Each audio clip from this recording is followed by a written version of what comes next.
Isa ang Coffee Bloom Cafe ang nag-share online sa kanilang mga platforms ng kanilang mga experience sa pagbuo ng kanilang sariling cafe. At isa ang Coffee Bloom sa naging online inspiration natin dahil nagbubuo nga rin tayo ng sarili nating cafe, kainan na Thirsty Sausage. Bumiyahe ako papuntang Dangwang, Manila sa tapat ng St. Jude College. Makikita diretso rekta ang pwesto ni Coffee Bloom. Maganda ang signage ni Coffee Bloom. Klaro, malinis, maganda sa mata. Kitang-kita agad.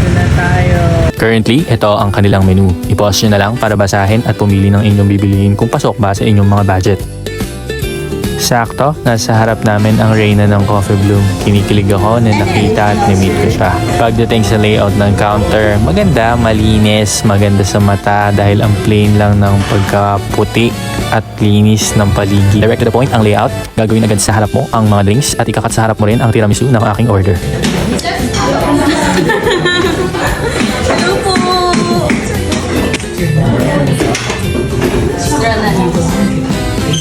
Sa gilid ng counter makikita ang malinis din na layout ng kanilang mga apparels na binibenta dito. At ito nga ang kanilang dine-in sa likod ng counter.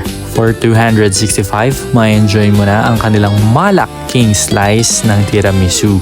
135 naman para sa mga matcha lovers sa matcha latte. And 145 para sa Spanish latte. Nakilala online ang Coffee Bloom para sa kanilang brewing method na mocha pot. Sikat na sikat ngayon ang tiramisu. Either ipatong yan sa mga drinks o kainin na lang. At masasabi kong nakakahabol sa lasa at texture ang tiramisu ng Coffee Bloom. Para sa coffee drink, nangingibabaw sa lasa ang lasa ng vanilla which is barako na puro. Para sa akin na coffee lover, saktong-sakto ang timpla, wala gatas, pantamis at sa mismong bean nito. Sa mahihilig sa matcha, tingin ko magugustuhan nyo rin ang kanilang mga matcha drinks. Nakaka-relax dito sa kanilang dining area at sulit ang aking biyahe mula Paranaque, kaya umorder pa kami ng rice meals, ang kanilang sausage and pork tonkatsu. As a sausage guy, kilala ko yung sausage na gamit nila. Itong nasa video na to, kaya hindi na ako nagulat sa lasa nito. Sa pork tonkatsu nila, ako nagulat dahil sa bawat subo nito, agad-agad siyang natutunaw sa bibig ko. Siguro dahil sobra na yung pagpukpok nila doon sa kitchen na naririnig namin mula dito sa dining. At ang the best dito, mayroong magagandang mga nilalang sa loob ng cafe na ito. Overall, masarap ang kanilang drinks at pagkain. Masaya akong na-meet ko si Miss Coffee Bloom herself at nakapagtanong ako ng ilang mga katanungan na makakatulong sa pag-open natin ng ating cafe.